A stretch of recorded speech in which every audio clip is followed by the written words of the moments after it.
Bueno, y este es el tiempo de adorar a nuestro Señor con nuestros diezmos y nuestras ofrendas. Deuteronomio capítulo 14, versículo 22 y 23 nos enseña: cada año sin falta apartarás la 10ª parte de todo lo que produzca tus campos. En la presencia del Señor tu Dios comerás la 10ª parte de tu trigo, tu vino y tu aceite, y de los primogénitos de tus manadas y rebaños. Lo harás en el lugar donde Él decida habitar. Así aprenderás a temer siempre al Señor tu Dios. Amén. Vamos a orar. Señor, te damos gracias porque hasta aquí has sido fiel, Señor. Gracias por la provisión, Señor, que tú has traído a cada uno de nuestros hogares, Señor. Te damos gracias por los trabajos, Señor, de cada uno de las personas que pertenecen a esta iglesia, Señor. Señor, te damos gracias por la alacena, Señor, porque ha sobrado y abundado, Señor, aún para compartir. Señor, gracias porque en estos tiempos, Señor, tú te has mostrado como nuestro Jehová Jireh, como nuestro Dios proveedor, Señor. Y en ti confiamos y en ti creemos, Señor, que lo seguirás haciendo, Señor. Porque nosotros hoy decidimos, como dice tu palabra, tomar esa 10ª parte, esa porción de cada cosa que nos has dado para administrar, Señor, y devolvértela, Señor. Entregártela, Señor, porque te pertenece. Y así tú estableces tu pacto de siempre ser nuestro proveedor, Señor. Gracias por lo que haces, Señor. Gracias por lo que harás, Señor. Te pedimos por los que necesitan, Señor, por los que están pidiendo por un trabajo, Señor, por los que están en una necesidad o angustia, por un compromiso económico, Señor. Te pido que tú seas el proveedor, Señor, que tú traigas respuesta, Señor, a cada oración y que la retribución de lo que hoy estamos honrando a ti, Señor, sea al 100 por 1, Señor, porque tú eres fiel y misericordioso. Te alabamos y te bendecimos en el nombre de Jesús. Amén. Bueno, y entregamos lo que le pertenece al Señor como diezmo y como ofrenda. Bendiciones.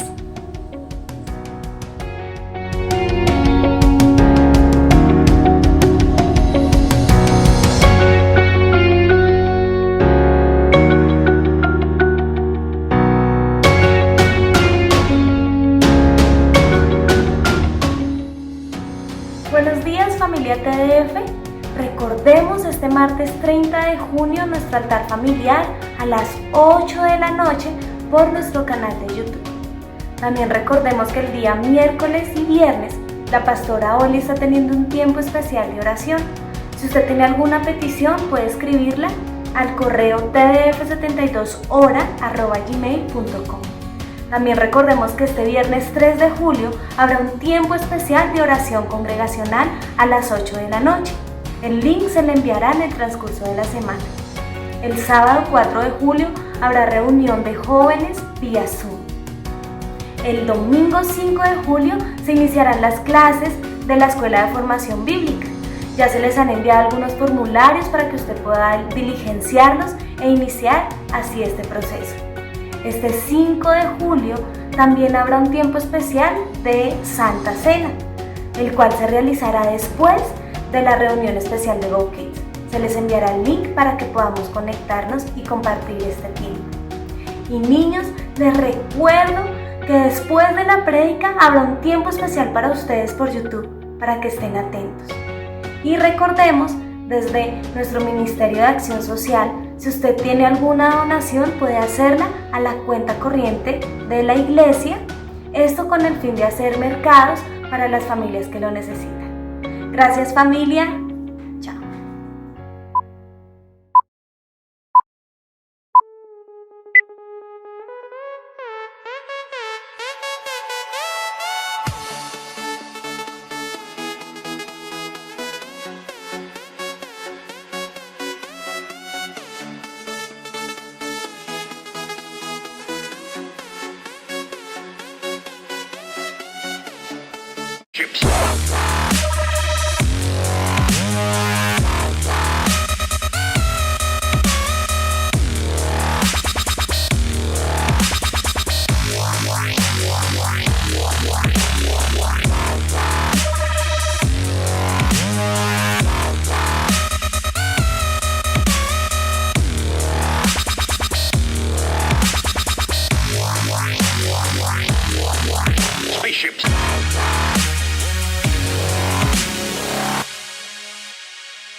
Hoy es el día del Señor.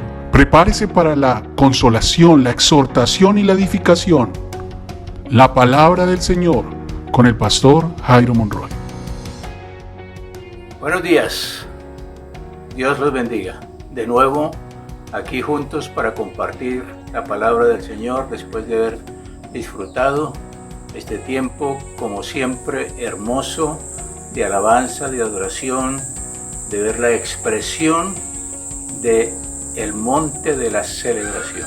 Muchas gracias por esas expresiones llenas del Espíritu, de la gracia del Señor y por esa intención del corazón de hacer todo para honrar a nuestro Padre. A ustedes que siempre se conectan para estar juntos en el Espíritu y juntos como familia, muchas felicitaciones. Gracias por honrar el día del Señor. Y quiero animarte a que sigas haciendo esto, porque aunque estemos por las redes sociales, debemos siempre honrar el tiempo que le damos a Dios. Gracias por aquellos que después de la emisión vuelven a conectarse o ven este programa posteriormente.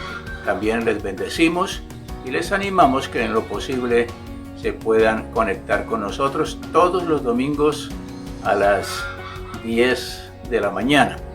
Y bueno, en unos próximos días vamos a iniciar también la Escuela de Formación Bíblica, lo cual les animamos a que se inscriban. Vamos a seguir haciendo por estos medios de comunicación, por las redes sociales.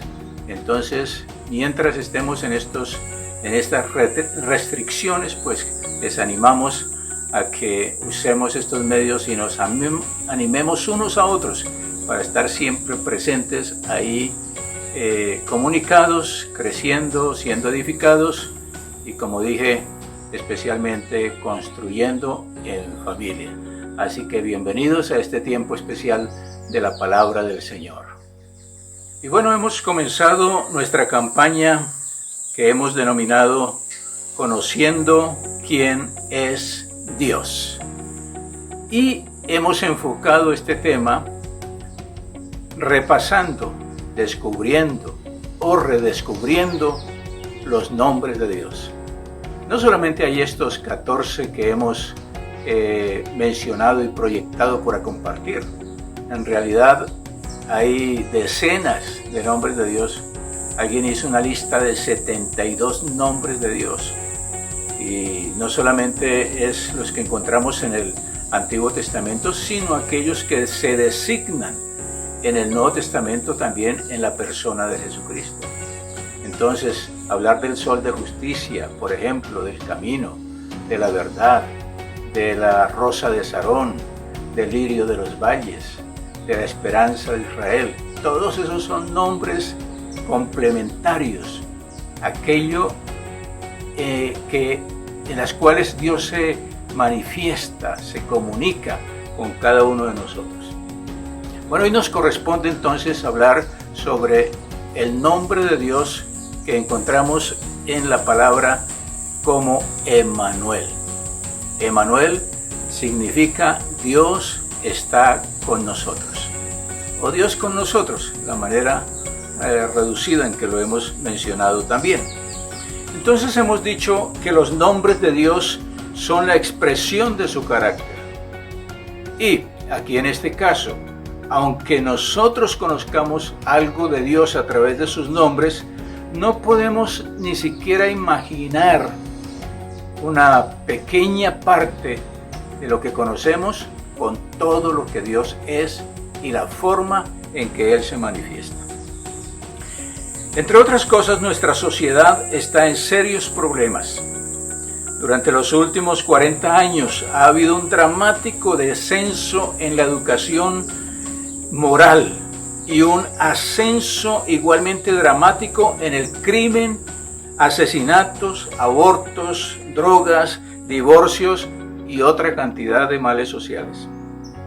Casi todo lo que está mal en nuestra sociedad se debe al hecho de que como nación nos hemos estado perdiendo el conocimiento de Dios. Es decir, hemos estado lejos de Dios. No quiere decir esto que no creamos en Dios.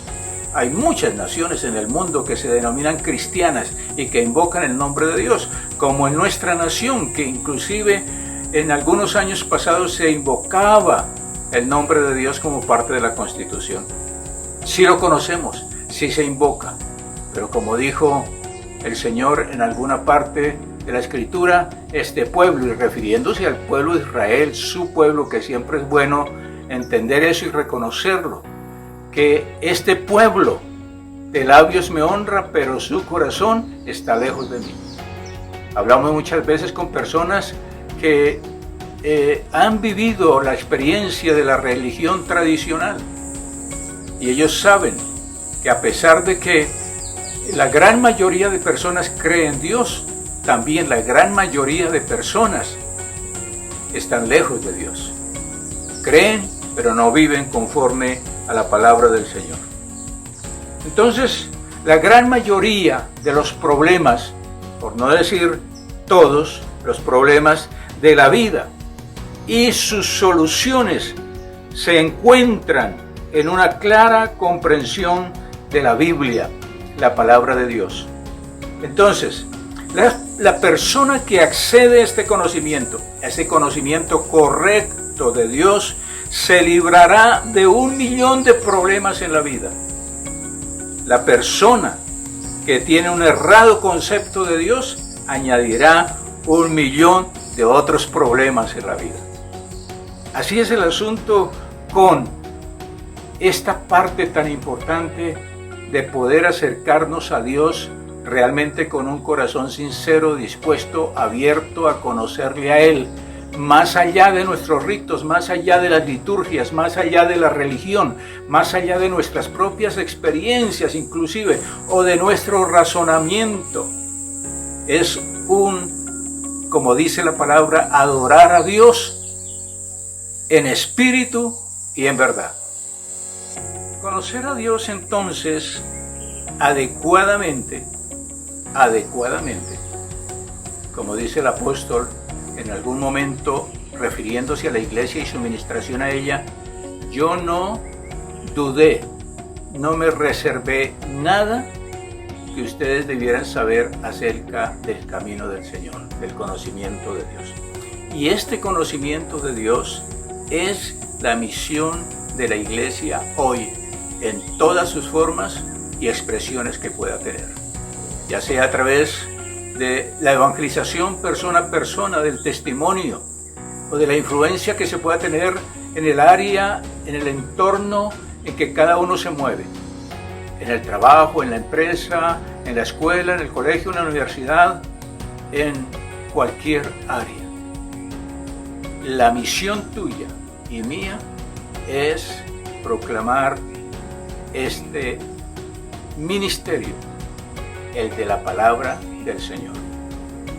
Muy bien, entrando entonces específicamente al nombre de Dios, que se refiere a Jesucristo, Emmanuel, Dios con nosotros. Lo primero que usted puede entender y podemos ver acá es que Dios con nosotros es un apelativo o un nombre específico con el cual se determina a Jesucristo. Jesucristo no meramente es Hijo de Dios, sino que es Dios. Por eso hablamos de la Trinidad o Triunidad como tres personas que son diferentes, pero un solo Dios verdadero. ¿Cómo es que tres pueden ser uno? Siempre nos hemos preguntado eso. Y una respuesta sencilla, tal vez, pero profunda, es que el amor, porque Dios es amor, es tan perfecto que en ese amor no hay ninguna contradicción. Emmanuel entonces significa Dios está con nosotros y se refiere a la manera en que Dios se manifestó al mundo a través de su Hijo Jesucristo, como todos nosotros lo sabemos. En Isaías capítulo 7, verso 14, encontramos ese texto. En el libro del profeta se dice, por tanto, el Señor mismo os dará una señal. Esta era una expresión profética respecto a lo que sucedería años después, más de 400 años, o por lo menos 400 años, y que se cumpliría en la persona de Jesucristo. Y dice, esta señal significa lo siguiente: la Virgen concebirá y dará a luz un hijo y le pondrá por nombre Emmanuel. Dios está con nosotros. Dios bajó del cielo. Dios dejó su gloria. Dios, el Hijo, no tuvo en cuenta el ser igual a Dios como cosa a que aferrarse, sino que se despojó a sí mismo, se hizo obediente hasta la muerte y muerte de cruz. Él no tuvo en cuenta el ser igual a Dios como algo para lo cual él esconderse o decir yo no tengo que bajar a esa situación tan degradante, pero lo hizo porque Él es amor. Esto se cumplió también en el libro de Mateo, capítulo 1, verso 23. Allí ustedes recuerdan que el ángel se apareció a José específicamente cuando estaba en esa crisis, diciendo: ¿qué voy a hacer ahora? Porque mi novia resultó embarazada. Y él no entendía esto. Y no había entendido que este era el plan de Dios y que María había quedado encinta por obra del Espíritu Santo. Y el ángel le dice a José: no temas recibir a María, tu mujer, porque lo que en ella hay engendrado es del Espíritu Santo.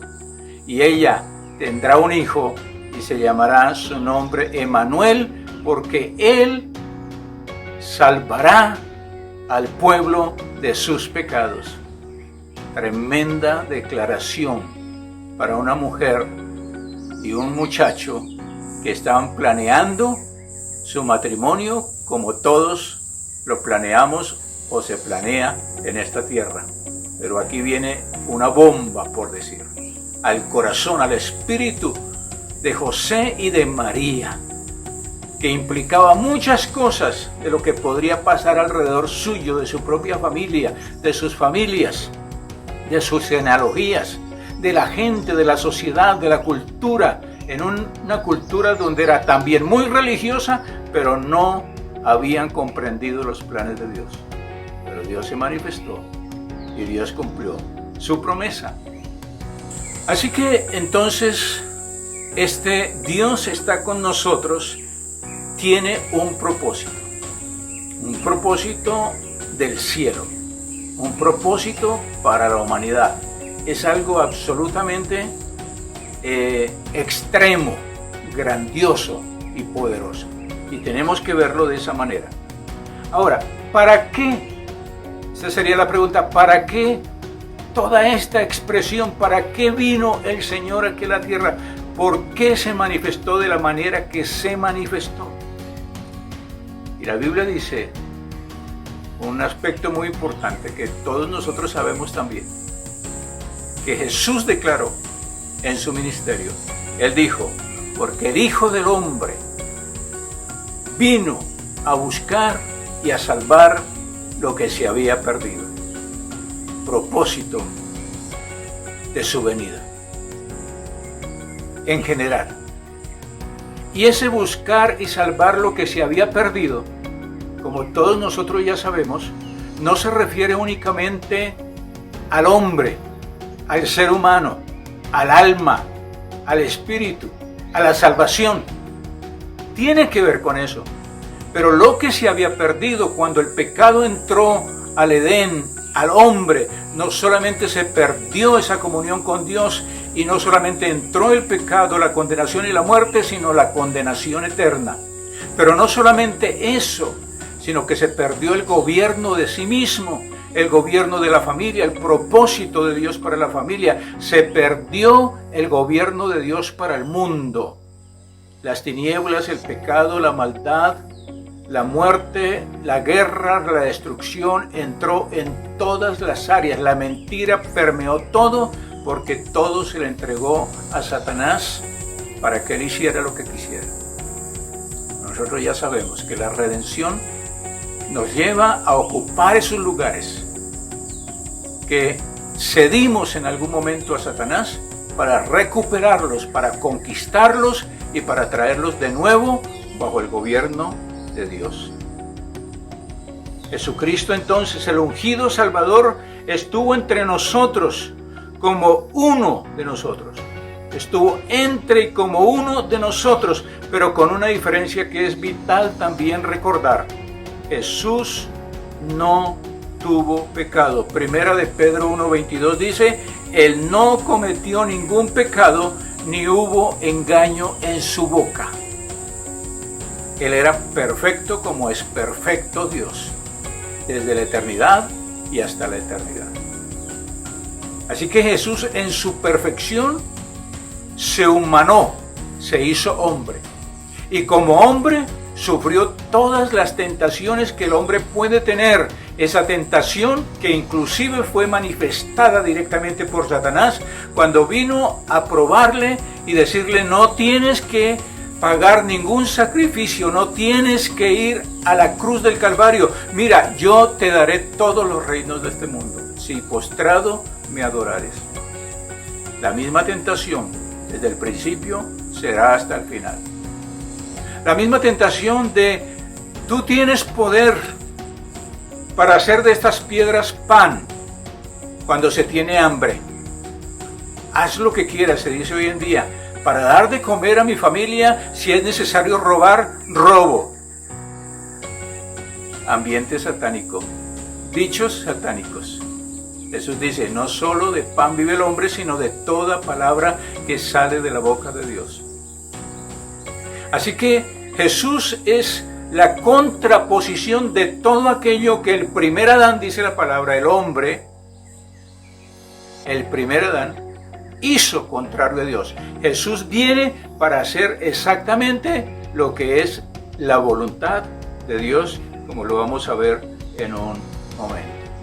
Entonces, el propósito de la venida de Jesús, además de lo que ya dijimos, en primer lugar, no es un orden cronológico, fue para mostrar el amor del Padre, aunque este es visible de la eternidad hasta la eternidad. Por eso Romanos capítulo 5 verso 8 dice: mas Dios muestra su amor para con nosotros. O, en otra versión, Dios demuestra su amor por nosotros en esto: en que cuando todavía éramos pecadores, Cristo murió por nosotros. Esa es la expresión más grande y más poderosa que nosotros podemos oír de la palabra del Señor, que podemos traer a nuestro corazón. Eso se sale de todo marco, de todo pensamiento, de toda razón humana. No podemos entender que no es posible dar la vida por gente que no lo merece, que tenemos que perdonar a gente que nos ha ofendido, que tenemos que extenderle las manos a aquellos que son nuestros enemigos. Eso no lo podemos entender, pero ahí está el amor de Dios. El amor de Dios supera cualquier imaginación, cualquier razón, cualquier entendimiento, cualquier circunstancia. Ese es el amor de Dios por nosotros. En segundo lugar, Jesús vino para hacer la voluntad de su Padre, Emmanuel con nosotros, mostrándonos el amor de Dios y mostrándonos la prioridad de su vida. La prioridad de su vida fue hacer la voluntad de su Padre. Qué tremendo, ¿verdad? Qué tan diferente la actitud de Jesús, la entrega de Jesús, el compromiso de Él hacia el Padre, adorándolo, exaltándole, dando el primer lugar, no haciendo nada sin consultarle a Él, queriendo agradarle en todo. ¡Qué diferencia con lo que muchas veces nosotros como cristianos vivimos! Porque no vivimos para el servicio de Dios muchas veces, sino que nos servimos de Dios para nuestras propias pretensiones.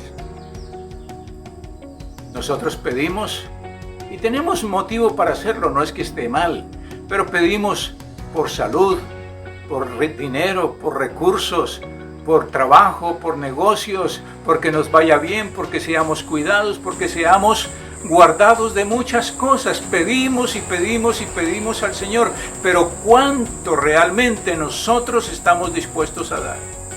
Es decir, más bien, ¿cuánto de nuestra vida está dispuesta a buscar y hacer la voluntad perfecta de Dios? En tercer lugar, la razón por la cual el Señor vino fue para reconciliarnos. Dios con nosotros para reconciliarnos con Él a través de Jesucristo, Dios. Para reconciliarnos. Hebreos 9:22 dice: De hecho, la ley exige que casi todo sea purificado con sangre, pues sin derramamiento de sangre no hay perdón. Porque a veces nos preguntamos, bueno, ¿por qué razón para que hubiera perdón tanto en el Antiguo Testamento como en el Nuevo? Para que se encontrara redención y reconciliación, alguien tenía que morir. En la antigüedad se ofrecían sacrificios de animales. Todo tipo de sacrificios había allí dependiendo de la situación social y económica de la gente, del pueblo de Dios, para ofrecerle a Él lo que tenía en su corazón por alguna necesidad, pecado, etc. Pero en el Nuevo Testamento, el Cordero de Dios, otro nombre, el Cordero de Dios, Emmanuel, Dios con nosotros, se entrega siendo perfecto, como ya vimos, para dar su sangre en expiación, en pago por nuestros pecados. Siendo perfecto, Dios perfecto, sin mancha, se entregó por un mundo completamente perdido, corrompido, en condenación, para darle esperanza.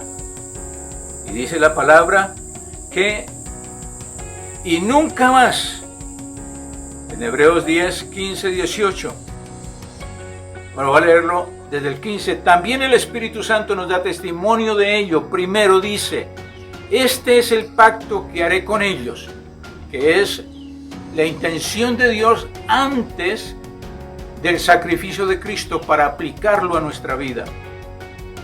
En aquel tiempo, dice el Señor, pondré mis leyes en su corazón y las escribiré en su mente. Y después añade, y nunca más me acordaré de sus pecados y sus maldades. Y cuando estos han sido perdonados, dice la palabra, ya no hace falta otro sacrificio por el pecado. Es decir, por eso, la salvación es por fe en ese sacrificio, por reconocimiento y confesión de Jesucristo en nuestras vidas, y no por obras, porque por obras nadie podía ser justificado, porque para ser perdonado delante de Dios se necesita derramamiento de sangre perfecta, para que no haya más sacrificio. Por eso Cristo es el único que hace posible esto, darnos salvación por su sangre, porque su sangre fue perfecta como ofrenda agradable a Dios, y por eso nosotros podemos ponernos bajo esa sangre, confesándola, reconociéndola y sabiendo que es el precio que Él pagó para nuestra redención. Entonces, si esto es así,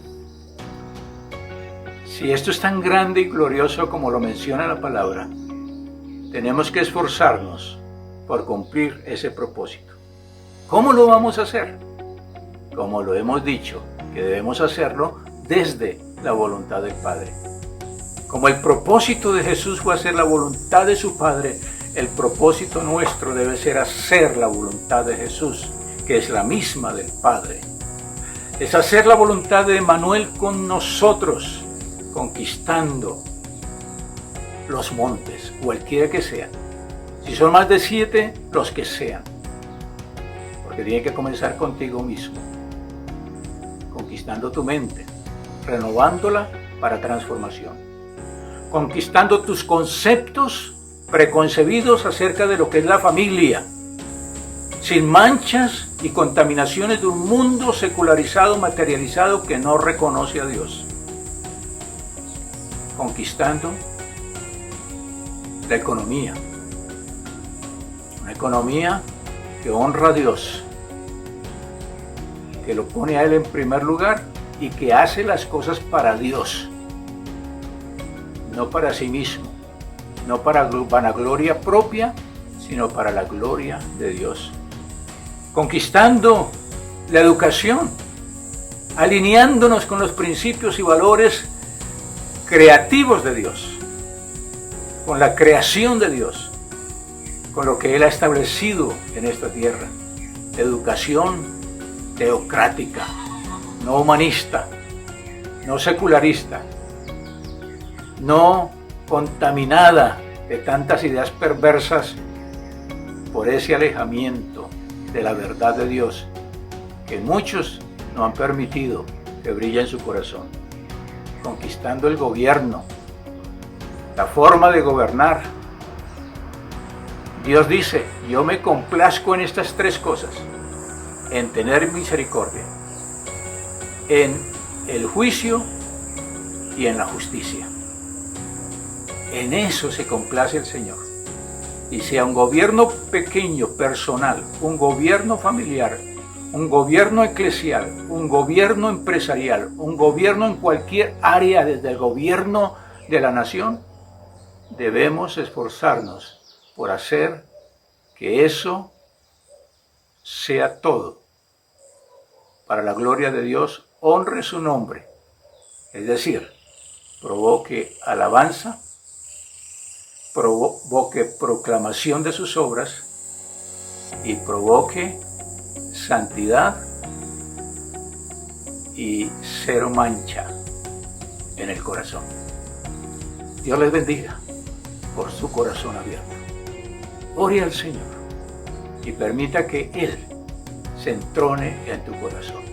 Padre, en el nombre de Jesús, te pido que bendigas estos oyentes, esas preciosas familias y cualquier persona que en alguna forma tú lo has conducido a escuchar este tiempo de la palabra, de la adoración y la celebración hoy. Rompo todo poder de las tinieblas en la mente y en el corazón de cada persona, cualquier contaminación, cualquier oscuridad que pueda haber en su mente y en su corazón, en su familia y en su entorno, la destruyo en el nombre de Jesús y declaro tu reino, tu poder y tu gloria en cada uno de ellos y en esos marcos y en esas áreas de influencia para que tu nombre sea glorificado en Cristo Jesús. Amén. Amén. Dios te bendiga. Nos vemos en otra oportunidad.